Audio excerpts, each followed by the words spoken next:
नमस्कार दोस्तों, मैं विकास साक्या एक बार फिर से आप सबका स्वागत करता हूं अपने चैनल पर। और आज हम डिस्कस करने जा रहे हैं त्रिपुरा रहस्य, इसके चैप्टर नंबर 15 का तीसरा पार्ट, तीसरा भाग हम डिस्कस करने जा रहे हैं। पिछला भाग जाके आप देख लीजिएगा, उसके बिना आप मत देखिएगा आगे।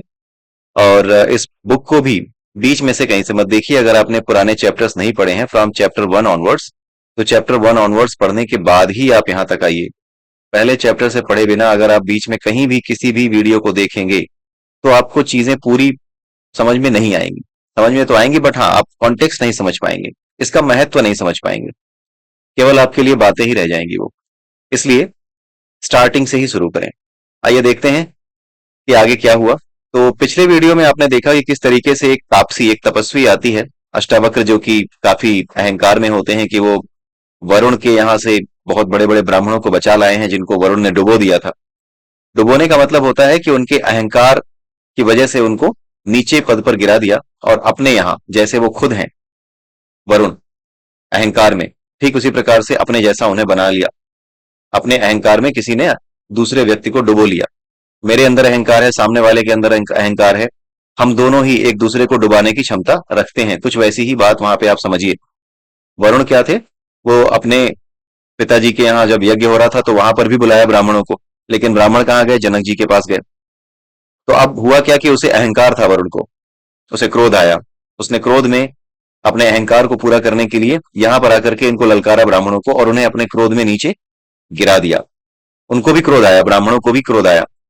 दोनों के क्रोध ने मिलकर के एक एक तरीके से विनाश लीला क्रिएट कर दी। दोनों ही एक दूसरे को नीचा दिखाने का प्रयास करने लगे, और जो ब्राह्मण जो कि जनक के यहाँ गए थे, इस लायक थे कि जनक की सभा में बैठ सकें, वो अपने पद से नीचे गिर गए। और नीचे गिरने के बाद वो क्या हो गए, एक तरीके से डुबो दिए गए।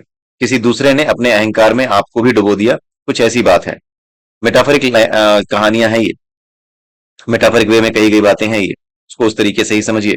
तो अब जब तापसी आती है तो वो देखते हैं कि अष्टावक्र जी जो हैं वो कई ब्राह्मणों को बचा लाए हैं, इस वजह से उनके अंदर अहंकार आ गया है। वो सोच रहे हैं कि उनके जैसा तो कोई और है ही नहीं। तो एक तपस्विनी वहां आती है, तापसी लिखा गया है, तपस्विनी तापसी एक ही बात है। तो अब उन्होंने बहुत ही गूढ़ प्रश्न पूछा। जो तापसी आई, उन्होंने ये पूछा कि जो ऐसा पद है जो जानने योग्य है लेकिन जिसे जाना नहीं जा सकता, यहां लिखा है ना, ऐसा जो नहीं जानने योग्य पद है, उसे जाना तो जा सकता है लेकिन नहीं जानने योग्य का मतलब क्या है, जिसे अपनी इंद्रियों से नहीं जाना जा सके, अपने मन से, अपनी बुद्धि से, किसी प्रकार से, तर्क से, किसी प्रकार से, जो हमारे अस्तित्व की जो भौतिकतावादी चीजें हैं, हमारे अस्तित्व का जो भौतिक अस्तित्व वाला हिस्सा है, उससे उसको नहीं जाना जा सकता। तर्क से, बुद्धि से, मन से, ज्ञान जो भी हमने हासिल किया है उससे उसे नहीं जाना जा सकता। तो ऐसा जो पद है, क्या तुम उसे जानते हो? अगर तुम जानते हो तो जल्दी से बताओ। मतलब ऐसा पद जिसे जानने के बाद कुछ भी जानना शेष नहीं रह जाता, लेकिन उसे जाना नहीं जा सकता। अगर तुम जानते हो तो मुझे जल्दी से बता दो। प्रश्न में ही सारा खेल छिपा था। तापसी ने बोला कि जो जाना नहीं जा सकता लेकिन जिसको जानने के बाद कुछ भी जानने योग्य शेष नहीं रह जाता, उसको अगर तुम जानते हो तो जल्द से जल्द मुझे बतला दो। प्रश्न बड़े ध्यान से सुनिएगा, इसी प्रश्न में सारा खेल कर गई है वो। तपस्वी का सवाल सुनकर अष्टावक्र ने कहा, अब अहंकार देखिए अष्टावक्र जी का। हे तपस्विनी, दुनिया में ऐसी कोई बात नहीं जिसे मैं नहीं जानता। तुम्हारे इस सवाल में क्या रखा है? उस पद को मैं अच्छी तरह जानता हूं। सुनो, मैं बतलाता हूं। मैंने शास्त्रों का पर्यालोचन अनेक बार किया है। तुमने जो सवाल किया है उसका सही जवाब मैं अभी बतलाता हूं, सुनो। तुमने जिस पद के बारे में पूछा है वही तो सारी दुनिया का मूल कारण है। इस पद का न आदि है, न अंत, और न ही इसका कहीं बीच है। इसकी कोई सीमा भी नहीं है। यह देश काल से परे शुद्ध, अखंड और चिन्मय है। सुनते जाइएगा, सारी बातें सही बता रहे हैं अष्टावक्र, जो हमारी समझ होनी चाहिए, और जो अब तक हमारे इस चैनल पर आने के बाद आप जो कुछ भी अनुभव कर पा रहे होंगे, वो सारी चीजें आपको यहाँ पर लिखी हुई समझ में आ रही होंगी और आपको सच लग रही होंगी। सच है भी, लेकिन आप सुनते जाइए आगे। आगे मेन चीज है हमारे और आपके, हम सब के लिए आगे जो मेन बात है वो आगे लिखी हुई है। आईने में नगर की परछाई की तरह जिसका सहारा लेकर यह सारी दुनिया टिकी है, वही तो तुम्हारा पूछा हुआ परम पद है। जैसे आईने में किसी नगर की परछाई दिख रही हो, तो उस परछाई में अगर कोई चला जाए, उस आईने में कोई चला जाए, तो वो भ्रमित होगा कि वो सच्चे संसार में है, लेकिन असल में वो एक आईने में है। और आईने से बाहर अगर खड़ा हो गया तो उसे आईना दिखेगा। जब आईना दिखेगा तो आईने में दिखने वाली हर चीज उसके लिए उतनी ही मिथ्या होगी जितनी कि ये संसार। आईने में दिखने वाली हर चीज उसके लिए मिथ्या होगी, क्योंकि उसे पता है कि ये जो चीज दिख रही है आईने के भीतर, ये कुछ और नहीं है, ये आईना मुझे दिखा रहा है, अंदर कुछ नहीं है। इसका प्रतिबिंब कराने वाला यानी इसको दिखाने वाला कोई और है, उसका कारण कोई और है, वो कहीं और है, बाहर होगा वो। ठीक है। उसी तरीके से जब बात होती है शिव की, परम शिव की, तो उस केस में क्या होता है कि जो आईना है वो क्या है, उनकी त्रिपुरा शक्ति है। उस आईने पे बनने वाला प्रतिबिंब क्या है, वो भी त्रिपुरा शक्ति ही है। यानी बाहर वो त्रिपुरा शक्ति नहीं खड़ी है, वो आईना और उस आईने में बनने वाली परछाई दोनों ही आईने के भीतर ही है, और अंत में वो आईना ही है। इसलिए क्या है, वो भ्रम ही है। सब कुछ क्या है, वो त्रिपुरा शक्ति जो उसके जनक है, जो उसको प्रकट करने वाले हैं, जो शिव की शक्ति है। असल में वो शिव यानी वो शून्य तत्व ही मुख्य है, वो परम शिव ही मुख्य है। उसी शून्य तत्व को जानना है। कहने को तो हम सब ये बातें कहते हैं कि उसी शून्य तत्व को जानना है, वो शून्य है, लेकिन आगे देखिए क्या होता है। वहां पर हमारे और आपके लिए असली बात जो है वो सामने आएगी। जैसे आईने को जान लेने पर उसमें प्रतिबिंबित किसी भी वस्तु के बारे में कहीं कुछ भी शक नहीं रह जाता, उसी तरह उस परम पद को जान लेने पर ही साधक अडिग अमर पद पा लेता है। आईने को जान लेने पर जैसी उसकी अनगिनत परछाइयों में से एक भी अनजान नहीं रह जाती, उसी तरह परम पद को जान लेने के बाद किसी वस्तु की चाह नहीं रह जाती। आईने को जान लेने पर जैसे उसकी अनगिनत परछाइयों में से एक भी अनजान नहीं रह जाती, मतलब क्या, हर चीज आईना है, उसमें जो परछाई है वो भी आईना है, वो सच नहीं है। आईने को जब जान लेते हो आप, जब आपको दिख जाता है कि आईना है, मान लीजिए आपके सामने आईना रखा हो और उसके पीछे जो शहर है उसका प्रतिबिंब बन रहा हो, और आपको ये ना पता हो कि सामने जो चीज है वो आईना है, और आपको ये लगे इतना बड़ा आईना हो कि वो आप उसका और छोर ना देख पा रहे हो, इतना बड़ा आईना हो कि आपके सामने वो हो लेकिन आप उसको आईने की तरह न देख पा रहे हो, पूरा आईना न देख पा रहे हो, तो आपको क्या लगेगा, आपको ऐसा लगेगा कि सामने भी लग रहा है कोई नगर है। ठीक है। जब तक कि आप अपनी परछाई को उसमें ना देख पाओ तब तक आपको समझ में नहीं आएगा कि आप शीशा देख रहे हो। मान लीजिए कि आप देख ही नहीं पा रहे हो अपने आप को उसमें, तो आपको क्या लगेगा, आईने में जो शहर दिख रहा है, जो नगर दिख रहा है, वो क्या लगेगा आपको, वो आपको सच लगेगा, जब तक कि आईना आपको दिख नहीं जाता। जब आपको आईना दिख जाएगा तो आपको यह समझ में आ जाएगा कि इसमें जितनी परछाइयां दिख रही हैं इनमें से कोई भी सत्य नहीं है, कुछ भी इसमें से सत्य नहीं है, सब कुछ झूठ है। आईने की परछाई में से कुछ भी सत्य नहीं है। ठीक है। ये आईना ही है, ये आपको समझ में आ जाएगा। तो आईने को जान लेने पर उसकी अनगिनत परछाइयों में से एक भी अनजान नहीं रह जाती, सब जानी हुई हो जाती है कि आईना है। उसी तरह उस परम पद को जान लेने के बाद किसी वस्तु की चाह नहीं रह जाती। निश्चय ही उसे कोई दूसरा जान नहीं सकता, क्योंकि कोई दूसरा उसका ज्ञाता है ही नहीं। आपसी शास्त्रों में उसके बारे में ऐसा ही निर्णय किया गया है। अष्टावक्री जी बड़ी ही ईमानदारी से ये बता रहे हैं कि शास्त्रों में उसके बारे में ऐसा ही निर्णय किया गया है। ऐसा क्यों कह रहे हैं, आगे सुनिए। अष्टावक्र की बातें सुनकर तापसी फिर बोली, मुनिपुत्र, तुम्हारा कहना बिल्कुल ठीक है, बिल्कुल सही बता रहे हो तुम। एक और तो तुमने कहा कि उसे कोई नहीं जानता, इसलिए कि वह पद अवेद्य है। अवेद्य का मतलब है कि वो इंद्रियों से नहीं जाना जा सकता, मन के माध्यम से नहीं जाना जा सकता, तर्क से नहीं जाना जा सकता, बुद्धि से नहीं जाना जा सकता। इसलिए उसको हमारे लिए अवेद्य बताया गया है कि वो हमारे लिए जानने लायक नहीं है, हम जान नहीं सकते उसे। और दूसरी ओर तुम ही कहते हो कि उसे जान लेने पर साधक अविनाशी पद पा लेता है। अब तुम ही बतलाओ तुम्हारी इन दोनों बातों की संगति कैसे हो। आप यहाँ पर प्रश्न देख रहे हैं, यहाँ पर जो तापसी प्रश्न कर रही है वो क्या है, ये वो प्रश्न है कि आप कितने भी बड़े विद्वान हो जाएं, अष्टावक्र की तरह बातें करने लगे, लेकिन आज का समय ऐसा है जहां पर लोग तर्क बुद्धि और इन चीजों पर बहुत ज्यादा बल देते हैं। देखिए, तर्क और ज्ञान में अंतर होता है।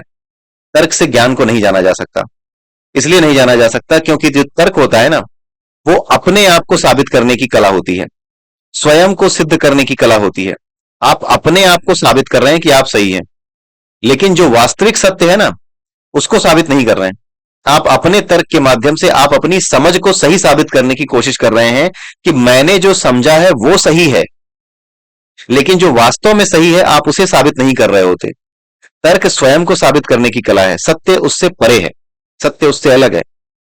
क्योंकि आज ऐसा हो सकता है कि कोई आदमी ऐसा हो जो तर्क लेकर के आए। मान लीजिए आपको संविधान के बारे में बहुत ज्यादा नहीं पता, मुझे संविधान के बारे में हो सकता है इंडियन कॉन्स्टिट्यूशन के बारे में पता हो। आपने कोई तर्क सामने रखा, मुझे संविधान के बारे में आपसे थोड़ा ज्यादा पता था, और मैंने क्या किया, उस तर्क का उत्तर दे दिया, किसी और संविधान की कोई धारा बता दी, कुछ और बता दिया, कुछ और चीजें बता दी, लेकिन मेरी समझ भी अधूरी है, मेरा तर्क भी अभी अधूरा है, लेकिन आपके सवालों का जवाब देने के लिए वो पूरा पड़ गया। तो मेरे तर्क क्या करेंगे, आपको थोड़ी देर के लिए रोक देंगे। आप सोचेंगे हाँ यार इस बात का जवाब नहीं है, तो आप रुक जाएंगे, आप सिर हिला देंगे, आप सहमत हो जाएंगे। तो ऐसा मतलब, इसका मतलब ये नहीं है कि मेरे तर्क ने सब कुछ सही साबित कर दिया और मेरे तर्क ने सत्य को साबित कर दिया। जी नहीं, मेरे तर्क ने सत्य को साबित नहीं किया है। मेरे तर्क ने केवल आपके तर्क को काटा है। आपके पास ज्ञान की कमी होने की वजह से आपको तर्क का आगे उत्तर नहीं मिला, मेरे तर्क का आगे उत्तर नहीं मिला। लेकिन किसी दिन अगर आपकी बजाय कोई दूसरा सामने बैठ जाए और मुझसे कहे कि ओ भाई क्या बता रहे हो, तुम जो बता रहे हो ठीक है, उतना तक तो सही है, लेकिन एक बात बताऊं, तुम ये भूल रहे हो, तुम वो भूल रहे हो, अगर इन चीजों को पढ़ोगे तो ये चीज निकल करके सामने आएगी। ठीक है, अब उसने भी मेरे तर्क को काट दिया। तो तर्क वितर्क की क्रीड़ा कभी भी सत्य को पाने की क्रीड़ा नहीं है, वो चलता रहता है। इसलिए तर्क और सत्य में अंतर है। इसलिए जो लोग तर्कवादी होते हैं आज के बाद, उन्हें ये तर्क जरूर दीजिएगा कि तर्क और सत्य में फर्क है। आपको सिर्फ अब ज्ञान लेना नहीं है, अब आपको इसको लेकर के समाज में पहुंचना भी है। कारण ये है कि ये ज्ञान नहीं है पूरी तरह से। जो ज्ञान हो जाता है ना, फिर आपको ज्ञान का अहंकार नहीं रह जाता। ज्ञान जब आपको होता है तो आपको ना ज्ञान का पता चलता है, ना ज्ञाता का पता चलता है, ना जिसे जानना है उसका पता चलता है, सब एक दिखाई देते हैं। ऐसा लगता है कुछ जानने को था ही नहीं, वो ऐसी स्थिति होती है। लेकिन आप ये भी नहीं समझ पाओगे कि हाँ मैं समझ गया हूं कि कुछ जानने को था ही नहीं, वो अलग स्थिति होती है। वो केवल गुरु ही मदद कर सकता है उस चीज में कि हाँ इस स्थिति में आप आओ। न वो स्थिति मेरे पास है, अगर आप में से किसी के पास है तो मुझे नहीं पता, लेकिन मेरे पास तो अभी उसकी स्थिति नहीं है। मैंने ये भी शास्त्रों से ही पढ़ के ही जाना है, चीजों को समझने के बाद ही समझा है। समझा हुआ है लेकिन अनुभव नहीं किया है, जाना हुआ है लेकिन समझा नहीं है। ठीक है, जाना है शास्त्रों की पढ़ी हुई बातों से, इन सभी चीजों से जो हम मुझे यहाँ पे लिखी दिखती हैं, शास्त्रों में लिखी दिखती हैं, जो मेरी प्रज्ञा जहां तक भी जागृत है, वहां तक जो मैं सोच पाता हूं, वहां तक जान करके ये तो निश्चित कर पाया हूं मैं कि हाँ उसे जाना नहीं जा सकता इंद्रियों के माध्यम से। इस बात को तो मैं पक्का कह रहा हूं, लेकिन वो है कैसा वो मैं नहीं जानता। अगर आप में से कोई जानता है तो बड़े ही भाग्यशाली हैं। और आप भाग्यशाली इसलिए हैं क्योंकि आपके पास कोई ना कोई गुरु होगा। लेकिन अगर आप नहीं जानते हैं तो इसलिए नहीं जानते हैं क्योंकि गुरु आपके पास नहीं है। ठीक है, तो यही चीज होती है। तो यहां पर अष्टावक्र जी जो है वो ये कह रहे हैं, अष्टावक्र जी के लिए तापसी ये कह रही है कि आप तो जो है ये कह रहे हो कि उसे जाना नहीं जा सकता, और दूसरी तरफ ये कह रहे हो कि जान लेने के बाद अविनाशी पद पा लेता है। तो ये दोनों बातें कैसे हो सकती हैं? ठीक है, तो यही तर्क यहां पर किया गया, जो आजकल आज के समय में हमारे सामने भी ये तर्क आ सकता है। ये किताब इतनी इंपॉर्टेंट है कि जितने भी तर्क हमारे सामने आ सकते हैं और आते हैं, उन सभी तर्कों को यहां रख करके उनके उत्तर दिए गए हैं, उनको समझाया गया है। ये एक तरीके से, ये किताब एक तरीके से एक अस्त्र भी है। ये विद्या है, ज्ञान है, लेकिन ये एक अस्त्र की तरह भी काम कर रही है। ये ज्ञानास्त्र है, एक ऐसा अस्त्र है जिससे आप उन नास्तिकों को जो अहंकारी हैं, उन वामपंथियों को जो हिंदू धर्म को नष्ट कर देने के लिए साजिशें कर रहे हैं, उन सब से आप अकेले ही भिड़ सकते हैं। इस तरह के प्रश्न और इस तरह के उत्तर, यानी पूरी की पूरी असला बारूद इसके अंदर है, वो सारा है। इसलिए आपको इसे सुनना जरूरी है, क्योंकि हमें इन चीजों को जान करके अब सिर्फ रुकना नहीं है, हमें अब कर्म भी करना है। क्योंकि आने वाले समय में जिस तरह की चीजें फैल रही हैं, नास्तिकता को जिस तरीके से बढ़ावा देना, और जो अहंकारी नास्तिक हैं, नास्तिक भी दो तरीके के हैं, पहले ही मैंने बताया है। जो अहंकारी नास्तिक हैं, जो ये चाहते हैं कि हम अगर नहीं समझते कि ईश्वर है तो दूसरा भी यही समझे कि ईश्वर नहीं है, और अगर दूसरा नहीं समझता तो वो मक्कार है, दुष्ट है, लीचर है, नीच है, इस तरह की बातें वो करता है। तो इस तरह की बातें करने वाले लोगों का परास्त होना आवश्यक है। एक नास्तिक का परास्त होना आवश्यक नहीं है, क्योंकि नास्तिक तो ज्ञान के रास्ते खोलने को तैयार बैठा है, क्योंकि वो ये कहता है कि जब तक मैं समझ नहीं लेता तब तक मैं उसे मानूंगा नहीं। लेकिन वो नास्तिक जो ये कहता है कि नहीं नहीं भगवान नहीं होता, मुझे नहीं लगता, मुझे विश्वास नहीं है, और दूसरा कोई व्यक्ति अगर कहता है कि नहीं नहीं मुझे तो विश्वास है, तो उसे दुष्ट घोषित कर दे, ऐसे नास्तिकों की हार बहुत जरूरी है। इनका हारना बहुत जरूरी है, इनका पराभव बहुत जरूरी है। इसलिए आपको केवल इन चीजों को समझना सुनना नहीं है, इन वीडियोस को आपको तैयार रहना है। ये आपके हिस्से, ये युद्ध आप चाहें ना चाहें, ये युद्ध आपके सामने आएगा ही आएगा। आपके शास्त्रों, आपके सनातन को बचाने की जिम्मेदारी आपके कंधों पर आपको अपने आप महसूस होगी, कोई आपसे कहेगा नहीं, आपको अपने आप वो जिम्मेदारी महसूस होगी, और उस दिन ये अस्त्र आपके काम आएंगे, ये ज्ञानास्त्र आपके काम आएंगे। इसलिए इनको इस्तेमाल करने के लिए तैयार भी रहिए। ठीक है, ज्ञान को अस्त्र की तरह इस्तेमाल तब किया जाता है जब अधर्म का विनाश करना हो। ज्ञान को अस्त्र का इस्तेमाल, ज्ञान को अस्त्र बनाकर इस्तेमाल तब नहीं करना चाहिए जब अपने अहंकार को या स्वयं को साबित करने का कोई प्रयास करना हो। स्वयं के लिए कुछ ज्ञान से करना ही नहीं होता। अगर स्वयं के लिए ज्ञान से करोगे तो ज्ञान अपने आप समाप्त हो जाएगा, क्योंकि अहंकार तो ज्ञान का शत्रु है, दोनों एक साथ नहीं रह सकते। अगर आपके भीतर अहंकार आ गया कि इस ज्ञान से मैं हराऊंगा, तो वो ज्ञान धीरे धीरे करके लुप्त होता चला जाएगा। आपके सामने ऐसे लोग आते चले जाएंगे जो हमेशा नित्य ही आपको लज्जित करेंगे, नित्य ही आपको परेशान करेंगे, नित्य ही आपको नीचे गिराएंगे, आपको वापस वहीं पहुंचा देंगे जहां पर आपने यात्रा शुरू की थी। वही जो चीज यहां पर हो रही है, जो तपस्विनी कर रही है, जो तापसी कर रही है अष्टावक्र जी के साथ, यहां पर देखिए क्या हालत होगी अष्टावक्र जी की। आगे ये लिखा गया है, यदि वह नहीं जानने योग्य है, तापसी कहती है अष्टावक्र जी से कि यदि वह जानने योग्य नहीं है तो कहो कि मैं उसे नहीं जानता। करेक्ट। अथवा इस तरह का कोई पद है ही नहीं। यदि वह पद है और उसे तुम जानते हो तो उसे नहीं जाना जा सकता, ऐसा मत कहो। समझ गए आप? उसे नहीं जाना जा सकता ऐसा मत कहो। उसे इंद्रियों के द्वारा नहीं जाना जा सकता, ये तो सही शब्द हो सकता है, ये तो सही वाक्य हो सकता है, लेकिन उसे नहीं जाना जा सकता ऐसा मत कहो, क्योंकि अष्टावक्र जी ने सीधे यही बोला कि उसे नहीं जाना जा सकता। आगे कहती है ब्राह्मण देवता, इसके अलावा तुमने तो इस बात की शास्त्र की दृष्टि से कल्पना कर ली है। आप समझ गए वही सब बातें जो हमारे साथ हो रही हैं। ये जो हाईलाइटेड है ना, ये वाला पोर्शन जहां पर मैं कर्सर ले जा रहा हूं, ब्राह्मण देवता इसके अलावा तुमने तो इस बात की शास्त्र की दृष्टि से कल्पना कर ली है, इसकी प्रत्यक्ष अनुभूति तो तुम्हें है ही नहीं, अतः यह तुम्हारा स्वानुभूति जन्य ज्ञान तो है ही नहीं, इसलिए इसका अनुभव तो तुम्हें हुआ ही नहीं है। ये वही स्थिति है जो मेरी है, जो मेरी है, आपकी है, हम सब में बहुत से लोगों की होगी। बहुत ही कोई बिरला होगा अगर आप में से कोई इस वीडियो को सुन रहा है, आप में से कोई ही ऐसा होगा जिसने ईश्वर की अनुभूति गुरु के माध्यम से की होगी। बिना गुरु के माध्यम के ये हो भी नहीं सकती। जब तुम सारी परछाई इन आंखों से जस के तस देखते हो तो फिर उसके आधारभूत आईने को उसी तरह क्यों नहीं जानते।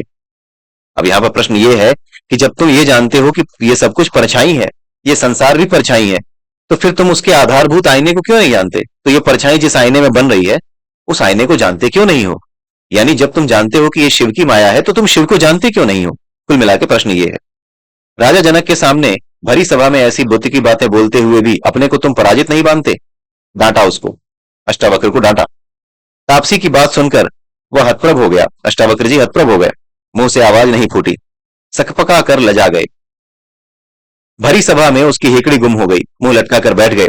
लाख माथा पच्ची करने पर भी जब उस तापसी के सवाल का जवाब नहीं सूझा तब उस ब्राह्मण ने कहा। अब देखिए यहां पर अष्टावक्र जी लड़ने पर नहीं उतर आए, अष्टावक्र जी कुतर्क नहीं कर रहे हैं। ये बात हमें समझनी होगी, एक शिष्य कैसा होना चाहिए। यहां पर वो बात भी आपको समझनी होगी कि शिष्य कैसा होना चाहिए।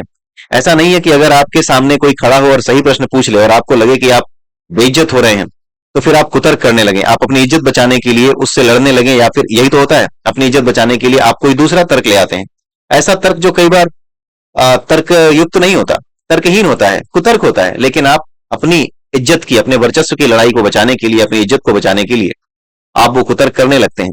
लेकिन अष्टावक्र जी ने ऐसा किया नहीं किया, उन्होंने ऐसा नहीं किया। यानी एक शिष्य को जो सीखना चाहता है उसे कैसा होना चाहिए, उसे ऐसा होना चाहिए कि वो अपने भीतर से ही जानता है कि उसका सच क्या है। इसलिए अगर वो अपने भीतर से ही जानता है कि उसका सत्य क्या है तो उस सत्य को जानते हुए उसे वैसा ही व्यवहार करना चाहिए। उसे अगर पता है कि हाँ वो अपनी हेकड़ी बचाने के लिए या अपनी इज्जत बचाने के लिए कुतर्क देने जा रहा है तो उसे वहीं रुकना चाहिए। उसे रुक करके इस बात को समझना चाहिए कि उससे गलती हो गई है, उसकी कहीं ना कहीं लॉजिकल गड़बड़ी है, उसकी बातों में कुछ ना कुछ गड़बड़ है उसकी बातों में। इस वजह से अगर वो उत्तर नहीं दे पा रहा है तो वो सामने वाले से ही पूछे, उससे ही पूछे कि आखिर मेरी बातों में गड़बड़ अगर है तो आप सही उत्तर बता दीजिए। अगर वो भी कहता है कि मैं भी नहीं जानता, तब तो बात खत्म हो गई, फिर तो दोनों खोजी हो गए, एक खोजी को दूसरा खोजी मिल गया, इससे अच्छी बात क्या होगी। लेकिन हम ऐसा नहीं करते, एक खोजी को दूसरा खोजी नहीं मिलता, एक अहंकारी को दूसरा अहंकारी मिलता है। ये होता है हमारे समाज में आज के समय में। इन बातों को केवल आपको सुन करके रखना नहीं है, इन बातों को नोट करके रखिए, इन बातों को आगे जाकर बताइए। क्योंकि मैं आपको बता दूं कि ये बातें सिर्फ और सिर्फ वीडियो बनाते समय मैं बोल पाता हूं, मैं इनकी तैयारी करके नहीं बैठता। वीडियोस मेरे 40 मिनट 45 मिनट के इसीलिए होते हैं क्योंकि मैं लगातार स्वतंत्र भाव से बोलता चला जाता हूं। अगर तैयारी करके बोलता तो ये वीडियो छोटे होते। मैं तैयारी करके नहीं बोलता, मैं सिर्फ बैठ जाता हूं, ये बातें बस मुंह से निकलती चली जाती हैं।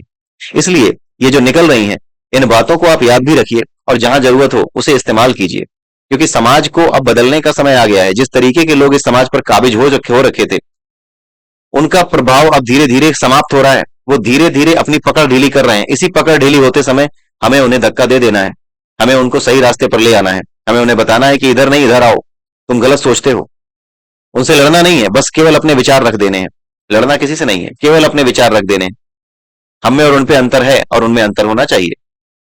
इसलिए हम उनसे बहस करने नहीं जाएंगे कि मेरी बात मान ही लो, ये तो फिर हमारी गलती हो जाएगी। इसलिए हम तर्क ऐसा दे सकें, बात ऐसी कह सकें कि सामने वाले के दिमाग में एक फूड फॉर थॉट जाए और वो वहां पर चुप हो जाए। भले ही आपके सामने वो कुतर्क करे, लेकिन अकेले में जब बैठे तो उसे चिंता हो, उसे ये लगे कि यार ये चीज तो हमारे नास्तिकता के विचार को या हमारे जो विचार हैं ईश्वर विरोधी, उन विचारों को चुनौती देती है। अकेले में बैठने पर उसे ये एहसास होना चाहिए, और ये बातें ये एहसास कराती हैं। इसलिए इन बातों को अब हमें कहना है, लड़ना किसी से नहीं है, कहना है, नमस्कार करके निकल लेना कि भैया मुझे अपनी बात कहनी थी, मैंने कह दी है, अब आप जानो, आपका काम जाने। आपको सही लग रही है तो ठीक, नहीं लग रही है तो आप मत लीजिए इस बात को।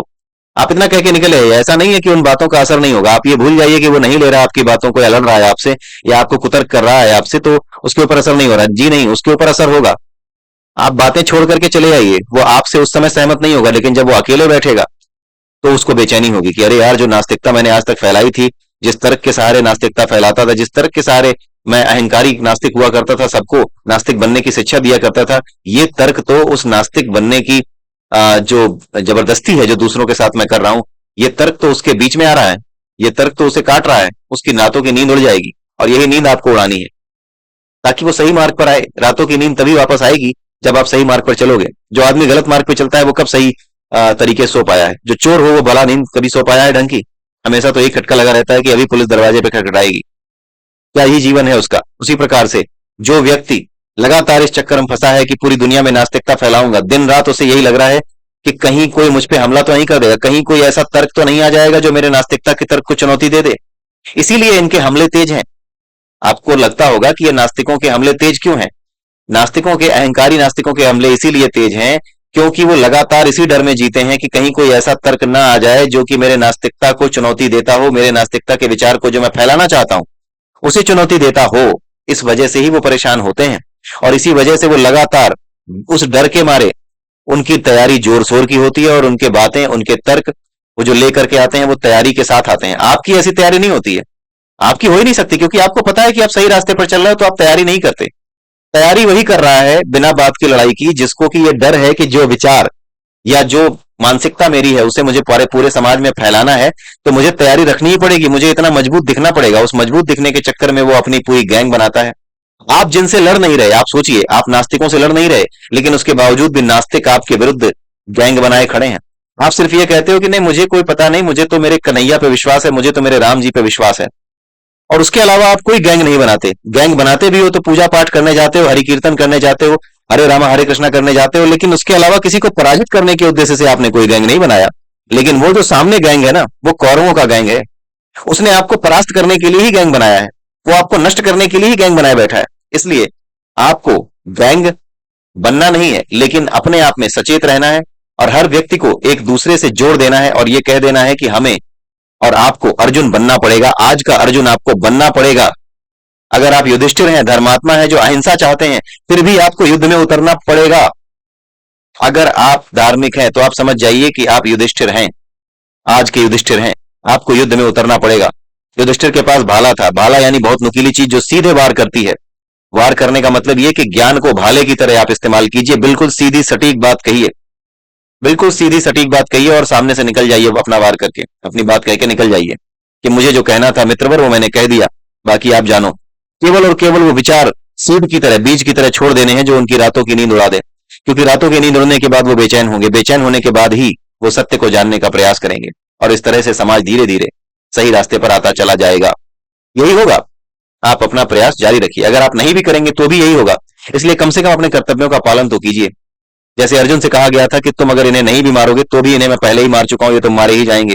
वैसे ही अगर इस ज्ञान यज्ञ में आप अपना कोई योगदान नहीं देंगे, आप अपने कर्म का योगदान नहीं देंगे, उसके बावजूद भी अगर आप सोचेंगे कि ये सब सारा ज्ञान लेकर के मैं अपने पास ही बैठा रहूंगा, अपने आप की, अपनी आत्मा की उन्नति कर लूंगा, लेकिन कोई और कर्म करने की, समाज में उलझने की मुझे आवश्यकता नहीं है, तो आप गलती करेंगे। आप करेंगे या ना करें, लेकिन समाज में यह परिवर्तन होगा।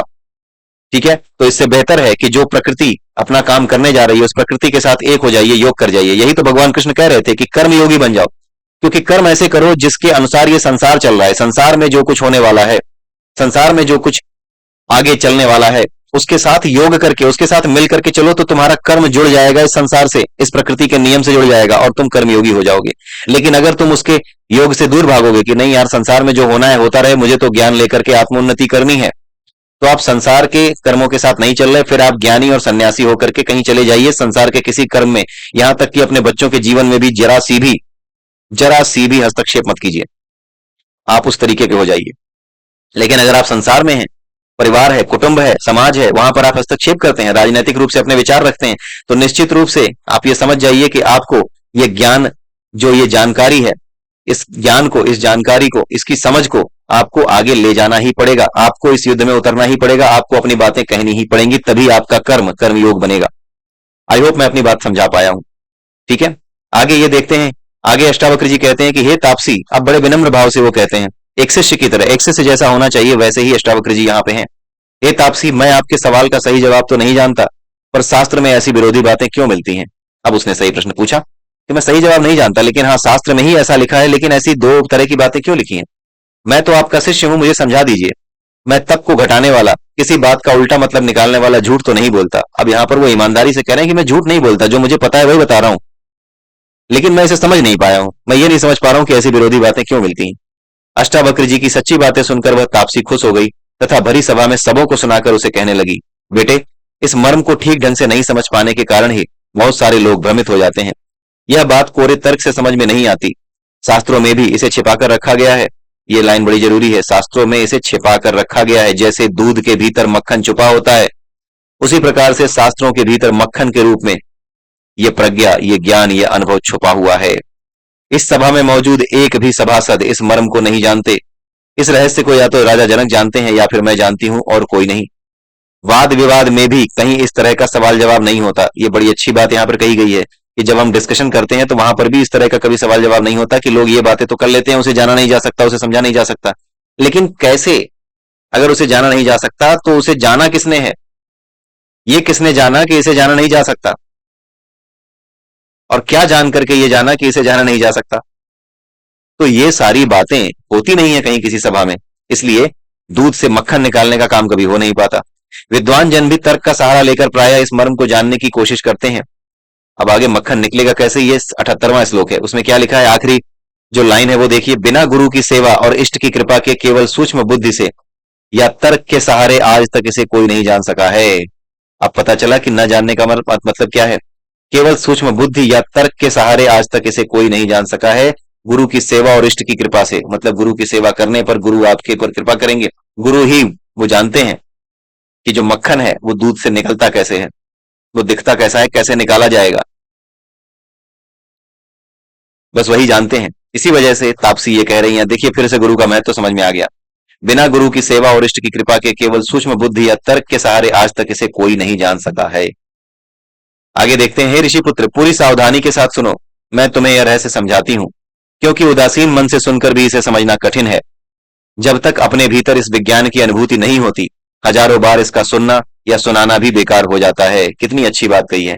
आप इन बातों को सुनते जाइए, सुनाते जाइए। मैं वीडियो बनाता जा रहा हूं, 1500 से ऊपर वीडियो सारे चैनल्स पे मिला करके कुछ नहीं तो हो चुके होंगे, लेकिन इतना कुछ करने के बावजूद भी जब तक अपने भीतर इस विज्ञान की अनुभूति नहीं होती, हजारों बार इसको सुन लें, इसको पढ़ लें, विज्ञान भैरव तंत्र बना लें, अष्टावक्र गीता को की वीडियो बना लें, या त्रिपुरा रहस्यम की जो ये वीडियो बना रहा हूं, कितना भी मैं बना लूं, लेकिन जब तक इस विज्ञान की अनुभूति मुझे अपने भीतर नहीं होगी, इसको हजारों बार सुनना या सुनाना भी बेकार हो जाता है। हम में जो ज्ञान शक्ति है वह विषय मुक्त होते ही प्रज्ञा बन जाती है। यहां पर बड़ी इंपॉर्टेंट चीज बताई गई है जो विशेष में लिखा हुआ है। हम में जो ज्ञान शक्ति है जिसके माध्यम से हम वास्तविक ज्ञान को जानते हैं, वह विषय मुक्त होते ही, विषय मुक्त का मतलब इसका मतलब क्या, वासनाओं से मुक्त होते ही, इच्छाओं से मुक्त होते ही। इच्छाएं और वासनाएं क्या करती हैं? इच्छाएं और वासनाएं अंतःकरण में पैदा होने वाली लहरें हैं। वो लहरें क्या करती हैं? हमें संसार की ओर मुड़ना शुरू करती हैं। और हमें मुड़ना किसकी तरफ है? ईश्वर की तरफ। जब हमारे भीतर वासना की लहरें उठती हैं तो हम संसार की तरफ मुड़ते हैं। और जब हम संसार में रहते हुए भी वो वासनाएं अपने भीतर नहीं लाते, तो हमारी यात्रा अपने आप पीछे की ओर, यानी परमात्मा की ओर अपने आप होती रहती है। तो जैसे जैसे हमारी यात्रा परमात्मा की ओर शुरू होती है, वैसे वैसे वो विषय मुक्त होती हुई ही यात्रा होती है। विषय मुक्त होने पर वो यात्रा होती है, विषय मुक्त हुए बिना नहीं हो सकती। तो जैसे ही विषय मुक्त हो जाते हैं हम, वैसे ही हमारी जो ज्ञान शक्ति है वो प्रज्ञा बन जाती है। प्रज्ञा यानी कि चीजों को सही रूप से निकाल पाने की क्षमता, यानी कि दूध में से मक्खन निकाल पाने की ताकत। स्वयं के द्वारा स्वयं का ज्ञान, इस बोध में न तो कोई ज्ञाता होता है न कोई ज्ञेय, मात्र ज्ञान की शुद्ध शक्ति ही रह जाती है। स्वयं से स्वयं प्रकाशित होता है। ज्ञान का स्वयं पर लौट आना मनुष्य चेतना की सबसे बड़ी क्रांति है, क्योंकि मैं ऐसा हूं इसका निर्णय करने के लिए अंतःकरण कभी शांत होकर अपने स्वरूप के सामने स्वयं को क्या रख पाता है। ऐसी क्रांति से ही मनुष्य स्वयं से संबंधित होता है और मानव जीवन के प्रयोजन और अर्थवत्ता का रहस्य उसके सामने खुलता है। जैसे कोई आदमी गले में लटकी मोती की माला को भूल से न जानकर अपनी अज्ञानता के कारण समझता है कि किसी चोर ने उसे चुरा लिया है। अगर उसे कोई गले में भूल जाए तो दूसरों के लाख समझाने के बावजूद जब तक वह उसे खुद नहीं देख लेता उस पर भरोसा नहीं करता। उसी तरह हे मुनिपुत्र, सूक्ष्म विचारक व्यक्ति भी अपनी आत्मा और आत्मा के स्वभाव के बारे में बारंबार सुनने के बावजूद भी, जो हम और आप कर रहे हैं, हम लगातार इस आत्मा के स्वभाव के बारे में, आत्मा के बारे में लगातार सुन रहे हैं, लेकिन इसके सुनने के बावजूद भी जब तक शांत चित्त से अपनी आत्मा के सामने हम नहीं पहुंचेंगे तब तक उसे बाहर कहां और कैसे जान पाएंगे। अब समझ गए आप? यहां पर सारी चीज बता दी गई कि उसे पढ़ करके नहीं जाना जा सकता। उसके जानने की शर्त यह है कि सूक्ष्म विचारक व्यक्ति अपनी आत्मा और आत्मा के स्वभाव के बारे में बार बार पढ़ता रहे तो भी नहीं जान पाएगा, लेकिन जब अपने चित्त को शांत कर लेगा, यानी अपने मन को स्थिर कर लेगा, चित्त को शांत कर लेगा, विषय से मुक्त हो जाएगा, तब जाकर के अपने आप उसे अपनी आत्मा दिखेगी। जैसे अगर शीशे में आपकी परछाई ना बन रही हो इस वजह से कि उस पर धूल है, तो करना क्या है? शीशे के साथ कुछ करना है क्या? धूल हटानी है बस। वही धूल क्या है? वासनाएं हैं। वही धूल विषय है। उसी तरीके से यहाँ पर अष्टावक्र की जो गुरु बनी हुई है तापसी जी, वो यही बता रही है कि तुम्हें विषय मुक्त होना है, यानी वो धूल हटानी है जो आईने पर पड़ी है। कौन से आईने पर? मन रूपी आईने पर पड़ी है, प्रज्ञा रूपी आईने पर पड़ी है, ज्ञान रूपी आईने पर पड़ी है। मन ही ज्ञान का द्वार है, मन ही प्रज्ञा का द्वार है। जब उस पर पड़ी धूल हटा लोगे तो अपने आप वो प्रज्ञा दिखने लगेगी, वो आत्मा अपने आप दिखेगी। आत्मा कहीं खोजनी नहीं है, कहीं दबी हुई नहीं है, केवल आपको धूल हटानी हो पहले से है। जैसे शीशा पहले से है, उसके ऊपर बस धूल जम गई है, इसलिए आपको अपनी आकृति नहीं दिखाई दे रही। जैसे ही धूल हटाओगे वैसे ही आईना अपने आप साफ दिखेगा। उसी प्रकार से आत्मा के ऊपर धूल है, वासनाओं की धूल। जब वो धूल आप हटा लोगे तो आत्मा अपने आप प्रकाशित हो जाएगी। जब आत्मा अपने आप प्रकाशित हो जाएगी तो अपने आप आपको उसका रहस्य समझ में आ जाएगा, आप उसका अनुभव कर लोगे।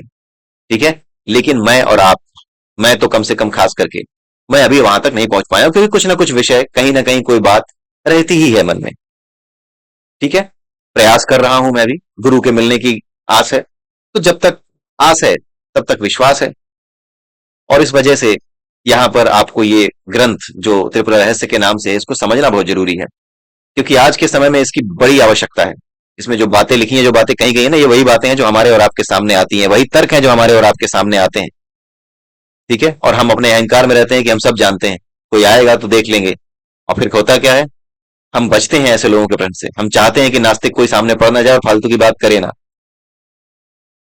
पढ़ सकता है वो, लेकिन बड़े विनम्रता से उसे अपनी बात कह के नमस्कार करके निकल लो कि भैया आप बड़े बाप के, हमें जो कहना था वो हमने कह दिया, आप कह के निकल लीजिए। जैसे भगवान कृष्ण ने क्या किया था जब दुर्योधन को मरवाने की तैयारी की थी। दुर्योधन जो है बिल्कुल इंटरनेशनल हालत में, माँ ने उससे कहा था कि बिल्कुल उसी तरह से आना मेरे सामने जिस तरीके से तुम पैदा हुए थे तब मेरे सामने थे, यानी बिल्कुल नग्न अवस्था में मेरे सामने आना।